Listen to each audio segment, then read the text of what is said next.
अब देखिए एक ये क्वेश्चन भी देख लीजिए, सुप्रीम कोर्ट ने यूजीसी के नए दोस्तों इक्विटी नियमों पर लगा दी रोक। ठीक है दोस्तों, यूजीसी वाला मामला खूब चल रहा था। मैंने आपसे कहा था कि जब सुप्रीम कोर्ट का डिसीजन आएगा या सरकार का कोई डिसीजन आएगा तो मैं आपको उसको पढ़ा दूंगा दोस्तों ना। सो यूजीसी आपके यूजीसी रेगुलेशन, ठीक है, यूजीसी रेगुलेशन 2026, 2 मिनट देख जाइएगा।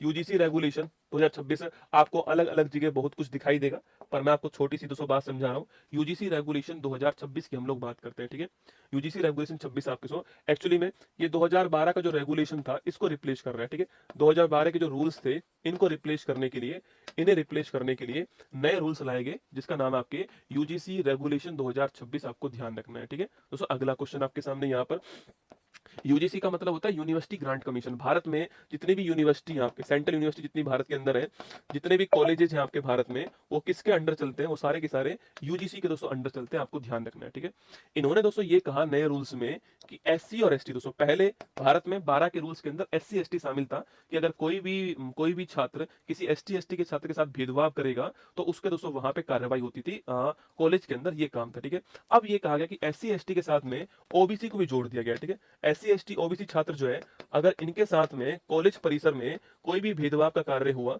कोई भी भेदभाव का कार्य अगर होता है तो फिर उसकी जांच होगी, और जांच में दोस्तों आपके जिसने भेदभाव किया है उसके ऊपर भी कार्रवाई होगी और कॉलेज के ऊपर भी कार्रवाई होगी। ठीक है, कॉलेज के ऊपर भी कार्रवाई होगी, ये यहां पर कहा गया। ठीक है, पूछा भाई क्यों लेकर आए उसको, तो इन्होंने कहा कि इसका उद्देश्य है भेदभाव को रोकना। क्या है? भेदभाव को रोकना जो है ये इसका उद्देश्य है, ये इन्होंने दोस्तों कह दिया यहाँ पर कि भेदभाव को रोकना इसका उद्देश्य है। ठीक है, और इसको दोस्तों रोकने के लिए उन्होंने आपके इसको रोकने के लिए इक्विटी स्क्वाड बना दी। ठीक है, इक्विटी स्क्वाड आपके कहां दोस्तों, कहां पर बना दी? आपके ये जो आपके कॉलेज होंगे आपके यहां पर बना दी। इक्विटी कमेटी बनाएगी, आपकी इक्विटी कमेटी बनाएगी। 24/7 एक नंबर जारी कर दिया गया जहां पर इनमें से कोई भी छात्र शिकायत दर्ज कर सकता है। तो सब इस शिकायतों का ये कहना था कि इससे भेदभाव कम नहीं होगा, इससे भेदभाव बढ़ेगा। ठीक है, तुम जो ये अलग अलग नाम लिख रहे हो ना, ये जाति के जो नाम लिख रहे हो तुम लोग, इससे तो भेदभाव बढ़ रहा है। ठीक है, ये जो आपके जातियों की जो बात कर रहे हो आप लोग, इससे भेदभाव बढ़ेगा। तो इसका विरोध किस बेस पे हुआ? इसका विरोध का आधार था कि भेदभाव कम नहीं होगा, भेदभाव बढ़ेगा। ठीक है, जो भेदभाव है, ये जातिगत भेदभाव जो है बढ़ेगा आपके, और इसका मिस यूज हो सकता है ना, इसका मिस यूज भी हो सकता है। ये दो आधार थे इसके विरोध के। ठीक है, ये दो दूसरा आधार थे।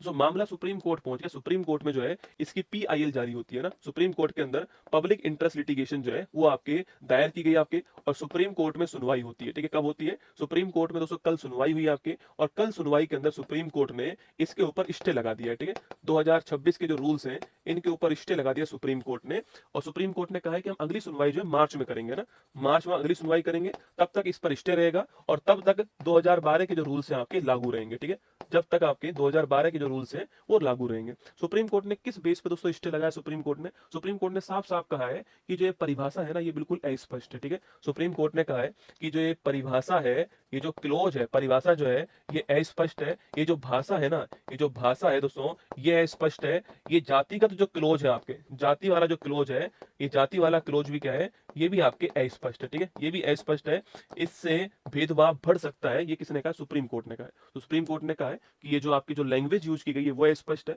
जाति वाला क्लोज जो है आपकी वो अच्छे से परिभाषित नहीं किया गया आपके, इस रूल से समस्या और बढ़ सकती है, ऐसा सुप्रीम कोर्ट ने कहा है। तो इसलिए इसको कंफ्यूजन में ना हो इसके लिए स्टे लगा दिया है अभी तो आपके इसके ऊपर, और 12 का रूल्स जो है वो आपके जारी कर वापस से जो है वो लागू कर दिया है। ये पूरी कहानी थी आपकी यूजीसी वाली जो है दोस्तों, इसके बारे में आपके पूरा जो विरोध था वो चल रहा था, आप इसको पढ़ लीजिएगा। भारत के मुख्य न्यायाधीश सूर्यकांत की अध्यक्षता वाली एक बेंच ने कहा है कि ये रेगुलेशन बहुत व्यापक थे और इन पर करीब से देखने की जरूरत थी। कोर्ट ने कहा है कि फिलहाल यूनिवर्सिटी ग्रांट कमीशन 2012 का जो रूल्स है आपके वो यहाँ पर